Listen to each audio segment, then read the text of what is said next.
하나님의 말씀 역대상 29장 말씀입니다. 역대상 29장 10절에서 13절까지의 말씀,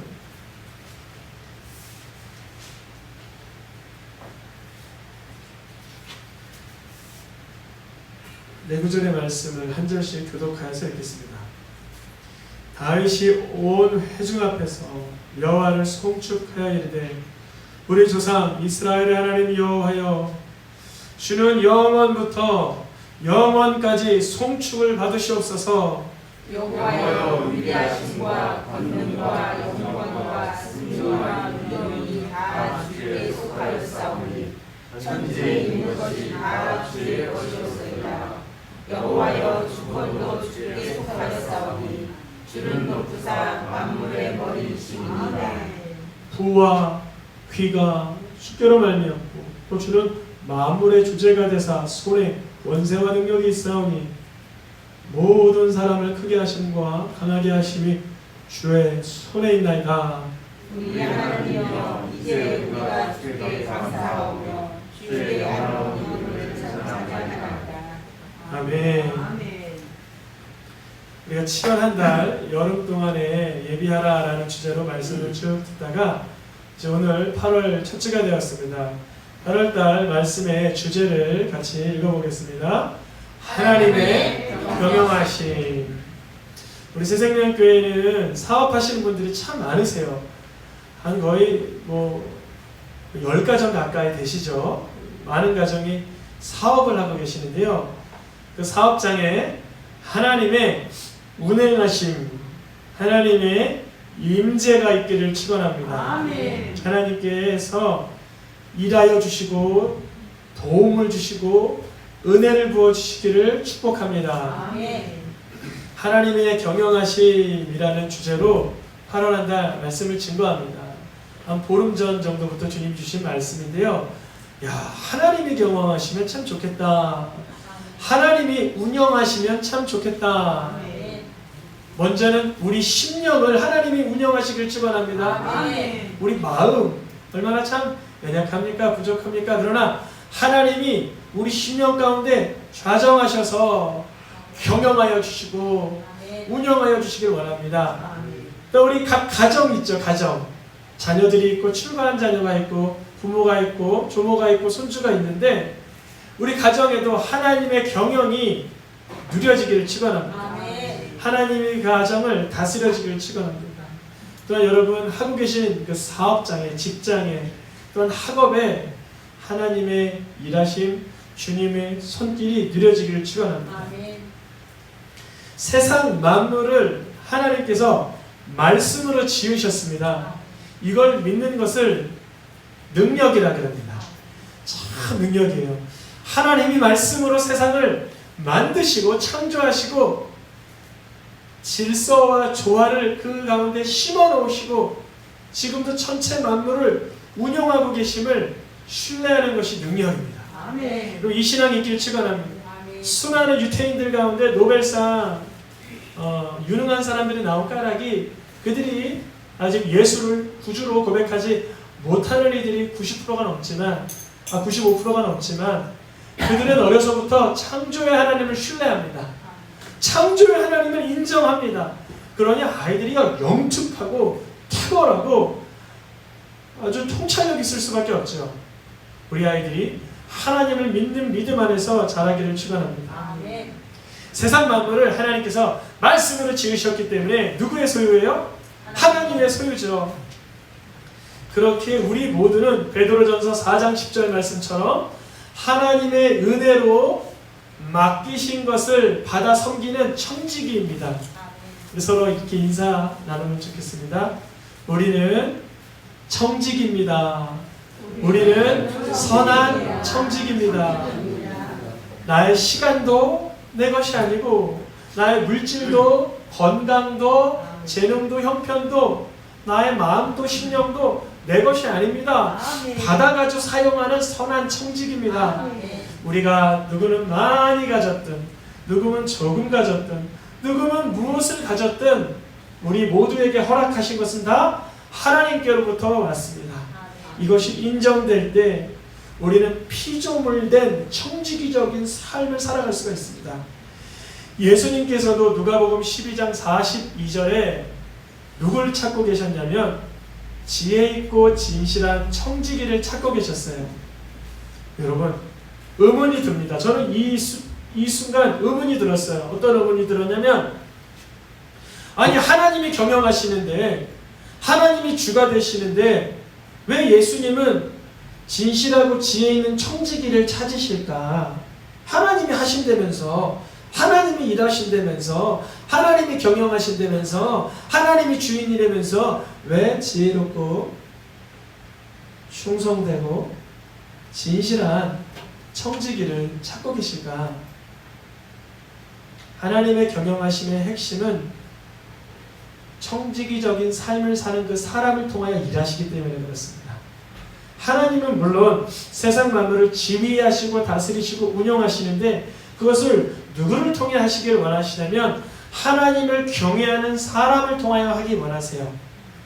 그래서 여러분, 청지기의 의미가 하나님의 종이다라는 뜻도 있지만 성경 기독교 사전을 잘 보면 청지기의 뜻은 한 가지가 더 있는데 여러분 집중해 주세요. 하나님의 종이라는 뜻도 있지만 또 하나는 중요합니다. 수많은 사람들 앞에서 하나님을 드러내는 보냄을 받은 자의 삶을 사는 거예요. 다시요. 청지기란 분명히 주인의 뜻대로 위탁 관리하는 사람을 청지기라 그래요. 그런데요, 예전에 청지기들은요, 누구 교육까지 하냐면 주인의 자녀들까지 교육을 맡았다는 거예요. 무슨 뜻인가? 우리가 하나님의 청지기가 되어 하나님의 경영하심에 참여하는 자가 될 때 하나님의 영광 가운데 참석하게 되는 거예요.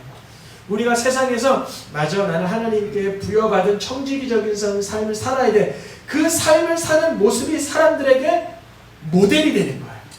우리가 하나님의 청지기적인 삶을 살아 복을 누리고 영광을 올려드리고 하나님의 놀라운 손길 가운데 거하는 삶이 다른 사람에게는 하나님을 드러내는 좋은 우리의 모습이 된다는 것입니다.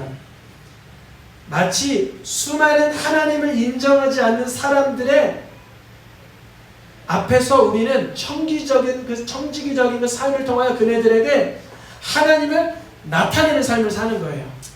하나님의 경영은 그렇게 됩니다. 마치 믿지 않는 자들의 잘못이 문제 같지만 오히려 하나님의 청지기적인 삶을 내가 살아내지 못하여 그들이 하나님의 영광을 보지 못하는 결손이 생길 수 있다는 거죠. 여러분, 우리가 하나님의 경영하심을 누리기 위해서 충성된 자, 진실한 자, 지혜로운 청지기가 되시기를 축원합니다.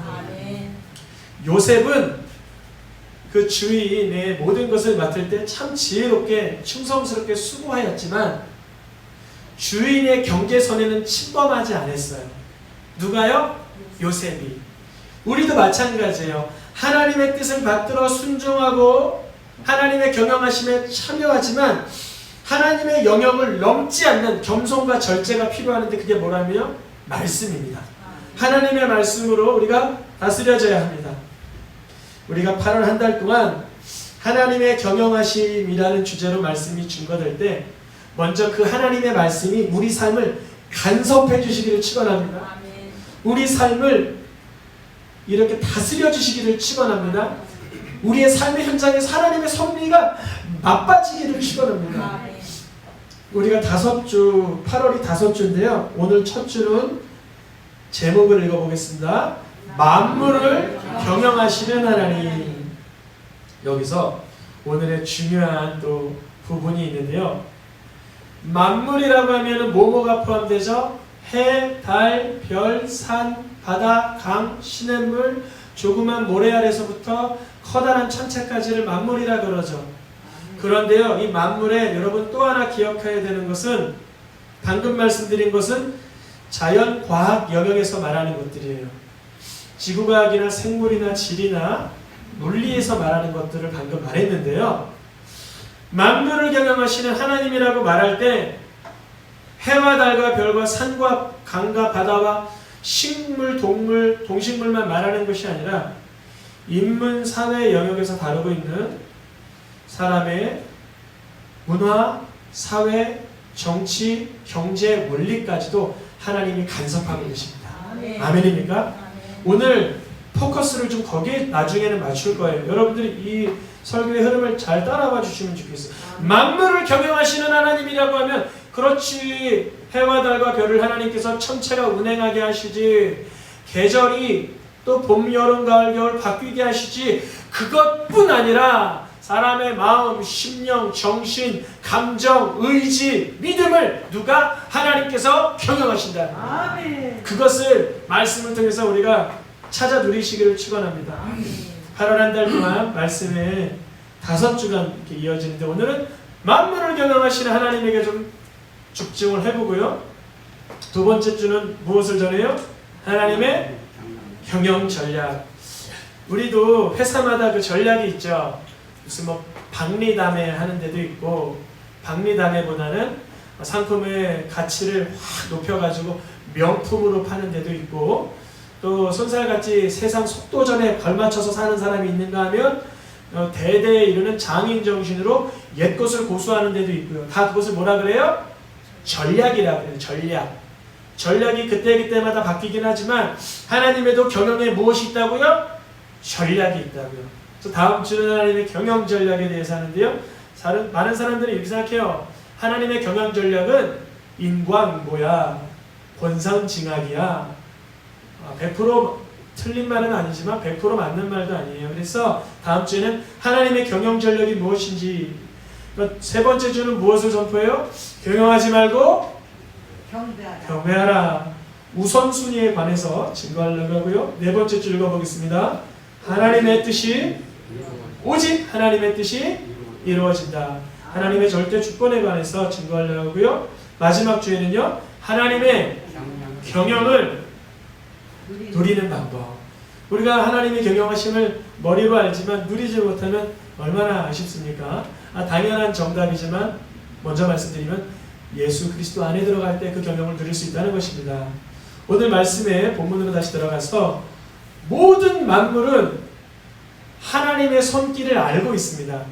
밖에 내리는 비도, 바람도, 구름도 하나님의 다스림 속에 있습니다. 철마다 계절이 찾아오고 동식물들은 하나님이 주신 생명의 질서에 순응하고 있어요. 순종하고 있어요. 순복하고 있어요.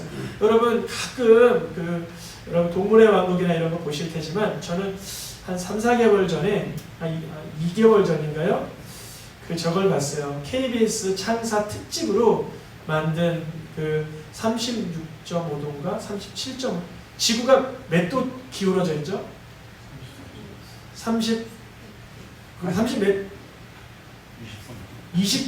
23.5도? 자전축. 그거를 주제 삼아서 한 거예요. 지구가 거의 약간 틀어져 있는 것으로 인하여 북극과 남극과 사계절과 밀물과 썰물과 달과의 조성, 요 간격으로 인해서 고래가 남극에서 북극으로, 북극에서 남극으로 조그만 물고기들이 자기 고향을 찾아가는 모습을 보니까 하나님의 오묘한 지혜를, 질서를 볼 수 있습니다. 여러분, 때가 되면 계절이 찾아오고 여름이 다가오는 것은 우연히 형성되는 것이 아닙니다. 창세기 1장 14절에 보니까 읽어보겠습니다. 색깔로 표기한 데만 광명체들이 있어 징조와 계절과 날과 해를 이루게 하라. 여러분, 이거 너무 놀라운 지식이에요. 우리가 조선간만의 차, 해와 달과 우리 지구산의 거리로 인해서 계절이 생기고 이렇게 지구가 환기가 될 수 있는 것, 지구가 생명력을 다시 심어줄 수 있는 것은 근래에 와서 과학자들로 인해서 발견한 것인데, 발견하기도 전에 이미 3, 4천 년 전에 모세가 쓴 이 모세오경 첫 장에 뭐라고 되어 있어요? 광명체들이 있어서 징조를 나타내기도 하고 계절을 나타내기도 하고 날짜를 변환시켜주고 해를 변화되게 한다라고 이미 작성되어 있습니다. 여러분, 살아계신 하나님을 만난 사람들은 한결같이 자연을 볼 때 무덤덤할까요? 하찮게 여길까요? 놀라워하고 감격할까요? 놀라워하고 감격합니다. 예전에는 해가 뜨면 뜨나 보네, 비가 오면 오나 보네, 바람 불면 부나 보네 그랬는데 이제는 끊임없이 식물들이 광합성을 통해서 산소를 내어낼 수 있도록 햇볕을 주시고, 푸르른 바다도 달과의 거리를 통해서 밀물과 썰물이 만들어져 바다에 새 생명을 넣어주고, 구름은 대륙의 기온과 해수면으로 인하여 습기를 머물고 올라가서 단비를 내려주니 하나님의 지혜가 오묘하다라고 감격한다는 거예요. 전에는 무덤덤히 바라봤던 자연 환경의 경관이 이제는 경이로운 모습으로 다가옵니다. 여러분, 말씀을 통해서 자연 만물의 광경을 바라보는 우리들의 시각 속에 하나님이 경영하시는구나, 이것을 보게 되시길 축원합니다. 하나님께서 운용하시는구나 누리시길 축원합니다. 오늘 역대상 29장의 말씀은 다윗의 고백이에요. 다윗이 하나님의 전을 위해서 성전 재료를 준비하면서 뭐라고 고백하냐면요, 이 모든 것은 하나님의 것이오니 바로 하나님께로부터 온 것입니다 라고 고백을 합니다. 이 오늘 본문의 다윗의 고백은, 역대상 29장의 고백은 요한계시록에서 말하고 있는 천상의 찬양과 흡사한 거예요. 한번 요한계시록 말씀을 읽어보겠습니다. 시작. 영광과 존귀와 권능을 받으시는 것이 합당하오니 주께서 만물을 지으신지라. 사도 요한이 천상을 바라보니까 네 생물과 그 앞에 보좌 앞에서 24장로들이 하나님을 찬양하는데, 만물을 주님이 지으셨기 때문에 모든 권능과 존귀와 영광이 하나님의 것입니다 라고 찬양하고 있더라고요. 그 찬양과 동일한 영감을, 영성을, 감동을, 감화를, 임재를 다윗이 하나님께 예물을 올려드리며 고백한 것입니다. 이 고백은 또 누구의 기도와 흡사할까요? 예수님이 가르쳐주신 주 기도문 마지막에 어떻게 끝나요? 나라와 권세와 영광이 아버지 하나님께 영원히 있습니다 라고 예수님 선포하시잖아요. 다윗의 고백, 사도 요한이 천상으로 바라봤던 고백, 예수님의 주 기도문에도 동일하게 하나님은 오늘도 만물을 운행하시고 만드시고 경영하시고 운영하신다는 고백이 있습니다. 여기서 우리에게 질문이 생깁니다. 그렇지, 하나님이 여전히 지금도 사계절을 주고 계시고 해와 달이 돌고 뜨게 하시는데 그게 나랑 무슨 상관이라? 하나님 운영하시는 건 운영하시는 건데 그게 나랑 무슨 상관이야? 바로 이거예요. 사회과학적인 영역에서 하나님이 세상을 경영하시든 말든 나랑 아무 상관없다라는 거죠. 이것이 바로 하나님께서 우리 심령과 사회와 문화와 정치와 심령과 의지와 감정과 우리의 모든 것까지도 다스린다는 영역으로 넘어와야 하는 순간입니다. 분명히 세상을 다스리는 것까지는 내가 인정하겠어. 근데 나와는 무관해. 이렇게 여기는 분들이 있다면 이제 신명기 말씀을 통해서 하나님께서 우리를 다스리고자 하시는 그 마음을 우리가 깨닫기 원합니다. 아래 보니까 만물은 누구에게 속했다고요? 하나님께 속했다. 그거 인정한다고요. 지금 창세기를 통해서 역대상을 통해 요한계시를 통해서 봤다고요. 그런데 그게 나랑 무슨 상관인가? 신명기 10장 13절에 이렇게 써 있습니다. 읽어보겠습니다. 너 행복을 위해 너에게 명하는 여호와의 명령과 규례를 지킬 것이 아니냐. 아멘. 여러분, 고래가 자기 고향을 되찾아가고 하늘의 비가 구름이 습기를 머금고 내려내고 태양이 떠오르는 이 모든 그 자연 만물의 순종함을 통하여 너도 하나님께 순종함을 통하여 행복을 누리라는 것입니다. 아멘. 우리가요, 죄 짓지 않으면 불행할 거라고 여기는 사람들도 있어요. 내가 죄 짓지 않고는 행복하게 살 수 없어. 내가 어떻게 선하게만 살아. 내가 어떻게 의롭게만 살아. 물론 우리는 그렇게 살 능력도 없습니다. 그러나 하나님 말씀을 주셨는데요, 하나님 말씀 가운데 거하려고 할 때 행복을 누린다는 거예요. 아멘. 여러분, 앞에 있는 저는 참 행복한 사람입니다. 아빠로서, 남편으로서, 아들로서, 또 사위로서, 성도로서, 목회자로서, 대한민국의 또 청장년으로서 참 행복한 사람입니다. 이유가 무엇일까요? 하나님의 말씀 가운데 거하기 때문에 그렇습니다. 아멘. 불의한 일을 만나도 말씀을 붙들고, 낙심된 일을 만나도 말씀을 붙들고, 버거운 일을 만나도 말씀을 붙들 때 세상 만물이 하나님의 경영함 가운데 있는 것처럼 하나님의 말씀 가운데 있으려고 하는 우리들도 하나님의 다스림 가운데 누리게 하실 줄 믿습니다. 아멘. 하늘과 하늘의 하늘, 땅과 그 위의 만물들이 하나님께 속하였다면, 그것을 인정한다면, 자연 만물이 하나님께 순복하는 것처럼 우리도 주 말씀의 명령과 규례를 따를 때 복을 누린다는 것입니다. 아멘. 우리가 때로는 불순종하거나 말씀을 어긋날 때도 있어요. 그런데 그때 우리 눈에 보여주시는 건 뭐냐면, 여전히 순종하고 있는, 오늘도 여전히 뜨고 있는 태양, 오늘도 여전히 돌고 있는 달, 오늘도 여전히 밀고 당기는 밀물과 썰물, 오늘도 여전히 내려지는 담비, 자연의 경이로운 조화와 순복함을 보면서 너도 그리하라는 거예요. 아멘. 그래서 우리가 때로는 불순종하고 넘어질 때 있지만 자연 만물이 하나님께 순복함을 보면서 우리도 순종하는 자리로 우리의 삶을 옮길 수 있습니다. 아멘. 때로는 세상의 질서와 조화, 사계절의 오묘한 질서를 보면서 하나님의 지혜를 맛볼 수도 있는데, 때로는 여러분 하나님이 심어두신 질서를 뛰어넘는 기적을 통해서도 하나님의 경영을 맛보게 하세요. 그런 은혜가 임하길 축원합니다. 아멘. 첫 번째 사람, 그림을 보면 누군지 아시겠어요? 퀴즈입니다. 누굴까요? 전쟁 가운데 누군가 손을 치켜들고 태양을 향해 기도. 태양이 멈춰라. 기드온이 말했습니까? 여호수아가 말했습니까? 맞아요, 여호수아. 우리 두브라 권사님이 요즘에 또 겸손하시려고 일부러 잠깐 피해 가셨어요. 여호수아입니다. 여호수아가 무엇을 멈춰요? 태양아 멈춰라, 달아. 아멘. 우리의 삶 가운데 이러한 기적이 있기를 축원합니다. 아멘. 특별히 우리 여호수아 성도님들 얼마나 힘이 듭니까? 어제 많은 분 신방 전하는데 우리 이창희 사님께서 잘해주셨다. 하나님께 영광을 내드리는 박수. 그래서 전 그 심정을 이해해요. 따님은 또 교사예요. 제 여동생도 교사라서 제가 그 형편을 알아요. 학교에서 지시가 내려와요. 공동체 가운데 특별히 이런 모임 가운데 나갈 수 없다라고 조항이 떨어져요. 그래서 가정에서 이렇게 영상으로 함께 계시는데 또 이렇게 함께 또 할 수 있는 용기와 담대함과 또 풍성함을 주신 줄 믿습니다. 하나님께서 우리 사업 현장에서, 직장에서, 또 진로 현장 가운데 기사와 이적을 나타내 주시길 원합니다.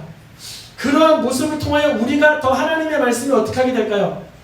더 순종하게 되는 거예요. 놀라운 그 영적인 그 질서입니다. 우리가 하나님의 일하심을 보면 또 순종하게 돼요. 여호수아가 얼마나 기뻤겠어요. 두 번째 사람 보겠습니다. 좀 쉬울 수도 있고 어려울 수도 있고. 누굴까요? 오, 맞아요. 히스기야예요. 하나님, 내 생명 연장해 주세요. 어떻게 됐죠? 15년. 연장됐어요. 아버지도 여기 계시지만 한 10년 전에 2년밖에 못 사신다 그랬어요. 그때 많이 기도했죠.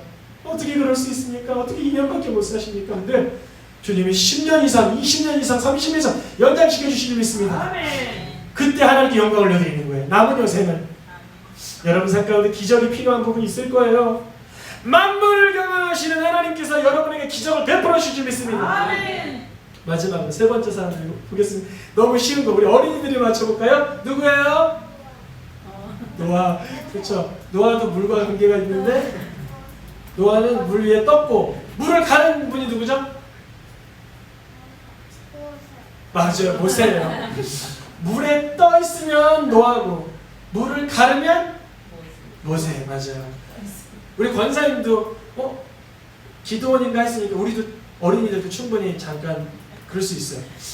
우리 누구라고요? 모세. 모세는 뭐라고 기도했어요? 지팡이를 앞으로 내밀어라. 그래서 물이 어떻게 돼요? 갈라져. 여러분 앞에 막힌 홍해가 분명히 있을 거예요. 어떤 사람에게는 이거 절대 안 돼. 이거 불가능해. 이건 말도 하지 마. 이거는 그냥 꺼내지도 마 하는 부분이, 그런 영역이 있을 거예요. 저도 그런 게 있어요.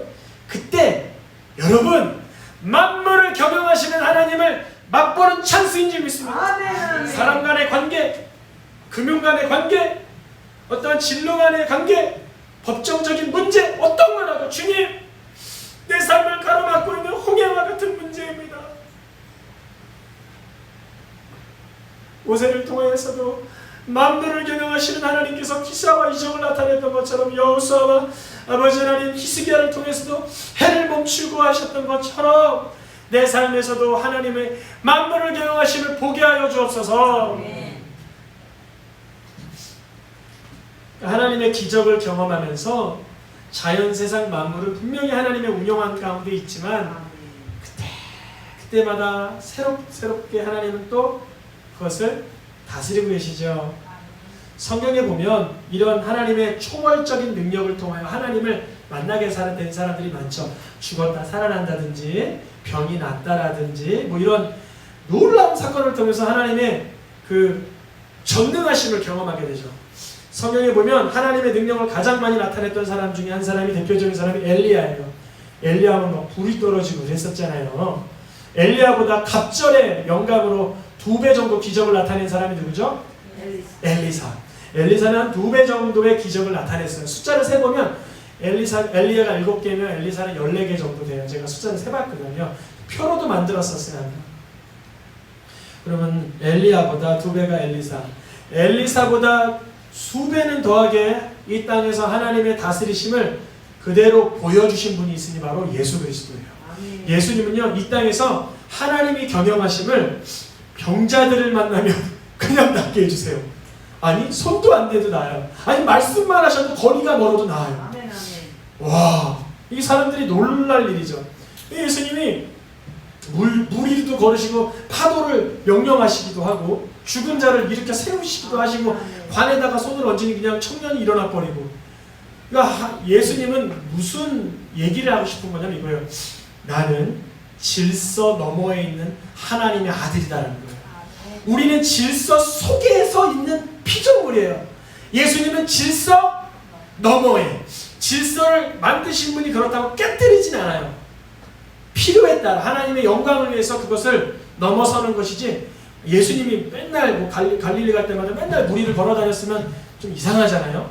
또 예수님이 갈 때마다 자꾸 먹을 것이 막 떡이 계속 흘러나오는 그것도 유익하지 않잖아요. 그런데 예수님은 긍휼히 여기심에 떡을 내어놓으시고 그들이 두려워함에 불쌍히 여기심에 파도를 잔잔하게 하시고, 예수님은요 이 땅에서 하나님이 정확히 경영하신다는 것을 보여주신 분입니다.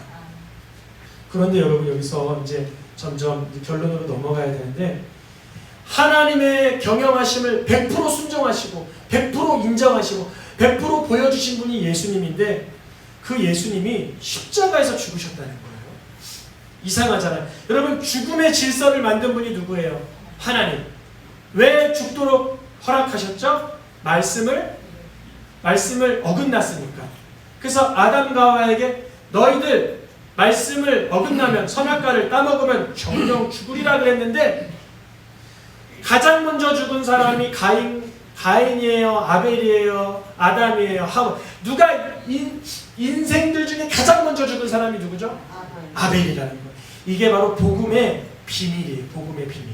너무 놀랐습니다. 그런데 아벨이 가장 먼저 육신의 죽음을 경험하긴 했지만 영적 죽음은 누가 경험했을까요? 영적으로 하나님과 멀어진 사람은 누구예요? 아담, 하와, 또 가인은 살아있지만, 아벨은 땅에 피가 울며 소리내고 있는 그 와중에도 아담, 하와, 가인, 또 아무개들이 있을 때 그들은 영적으로 어떠한 상태? 죽어있는 상태. 이것이 복음의 진수, 복음의 비밀입니다. 하나님은 분명히 말씀에 어긋나야 죽음이 임한다라고 했지만, 우리 모두는 영적으로 허물과 죄로 죽었던 자들이지만 우리가 이미 죽어있는 그때 예수님이 대신 죽어주신 거예요. 그러니까 하나님 앞에 가인과 아벨과 아담과 하와 중에 가장 살아있는 예배를 누가 드렸을까요? 아벨. 하나님이 기뻐하시는 예배를 누가 드렸을까요? 아벨. 자기가 무엇하기까지? 죽기까지.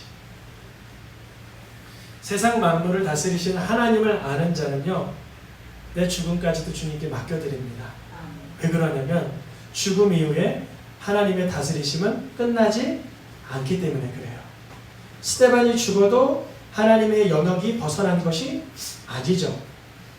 세례 요한, 침례 요한, 순교자 요한이 목이 잘려 죽어도 하나님의 경영하심이 끝난 게 아니죠. 바벨론의 침범과 아수르의 침범으로 북이스라엘과 남유다가 하나님의 다스림이 끝난 게 아니죠. 하나님의 경영하심을 가장 많이 표현하는 곳이 이사야입니다. 이사야에서 한 4군데 정도 등장하는데요. 이사야에는 아수르의 멸망과 남유다의 포로기까지 예언이 되어 있어요. 그때 뭐라고 되어 있냐면 하나님께서 그런데 내 경영함은 절대 패하지 않아. 와, 여기 막 전율이 올라오지 않아요? 내 경영함은 패하지 않아.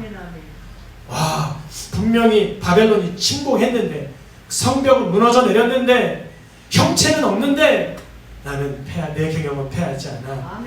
바로 예수님 사건입니다.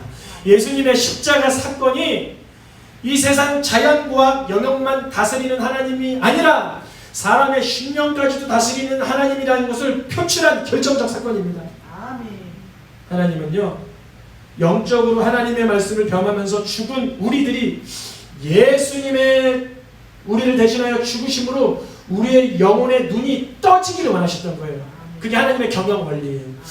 세상의 자연과학의 경영 원리는 해가 뜨고 달이 뜨고 별이 뜨고 사계절이 왔다 갔다 하면서 비가 올라가고 수증기가 내려지고 이것이 자연 원리라면 영적 원리는 죄가 없이 죽으신 예수를 바라보면서 우리가 거듭나는 것이 하나님의 영적인 질서인 줄 믿습니다. 하나님은 오늘도 만물을 경영하고 계십니다. 아벨이 죽을 때 하나님의 경영이 끝난 게 아니었던 거예요. 아벨로부터 시작하여 그렇게 시작합니다. 아벨은 순교자였던 거예요. 예수님은 우리를 위한 대속의 죽음을 순종함으로 감행하신 것입니다. 분명 예수님은 죄가 없으심에도 죽으셨습니다. 하나님의 경영 원리에는 핀트가 안 맞던 거예요. 왜냐하면 죽으려면 뭐가 있어야 되는데? 죄가 있어야 됩니다. 예수님이 죽으려면 죄가 있으셔야 되는데 예수님 죄가 없단 말이죠. 그러면 예수님의 죄는 무엇이었을까요? 우리의 죄를 품고 가신 거예요. 우리의 죄를 안고 가신 거예요. 그래서 예수님이 아니 죄가 없이 죽으셨네 100% 맞는 정답인데 예수님은 우리의 죄를 안고 예수님이 십자가에 못 박히셨을 때 나도 못 박혔고 예수님이 피 흘리실 때 내가 그 자리에 있었습니다. 모든 자연 만물에 원인과 결과가 있듯이 양분이 주어지는 퇴비가 있듯이 우리의 척박한 심령에 예수 사건이 내 사건이 될 때 영적인 회복의 단비가 내려지게 하시는 줄 믿습니다. 예수님의 사건은 자연 만물을 다스리는 하나님께서 인간의 생사화복, 사람의 심령까지 다스리고 계신다는 결정적인 사건입니다. 우리가 바로 그 자리에 있었습니다. 예수님은 우리를 내다보시고 그 자리를 선택하신 것입니다. 오늘 마지막 말씀 히브리서 12장 2절인데요. 현대인의 성경으로 읽어보고 마치겠습니다. 시작. 그리고 우리 믿음의 근원이시며 우리 믿음을 완전하게 하시는 예수님을 바라봅시다. 그는 장차 우리의 기쁨을 위하여 부끄러움과 십자가의 고통을 참으셨습니다. 지금 하나님의 오른편에 앉아 계십니다. 아멘. 세상 만물을 하나님이 경영하시는 것을 알고 계시고 보여주신 예수님이 본인이 죄가 없기 때문에 죽지 않아도 될 것을 아시지만 예수님은 무엇을 내다보셨냐면 장차 누릴 기쁨을 내다보셨어요. 그들이 누굴까요? 바로 우리들입니다. 우리가 예수 보혈로 화목하게 될 것을, 우리가 예수 보혈로 새로운 인생 살 것을, 우리가 예수 보혈로 영적으로 거듭날 것을 내다보시고 기쁨을 내다보시고 장차 누릴 기쁨을 위하여 예수님이 죄가 없이 받으신 그 부끄러움과 십자가를 고통을 삼아내신 거예요. 왜냐하면 하나님의 영적 경영 원리를 적용시키기 위하여서 그렇습니다. 오늘 우리 만물을 경영하시는 하나님 삶의 현장에서 누리시길 축원합니다. 그리고 우리 10년까지도 다스리시는 하나님의 경영하시는 복음의 그 진수를 예수님을 통하여 맛보시길 축원합니다. 네, 찬양하며 기도하겠습니다.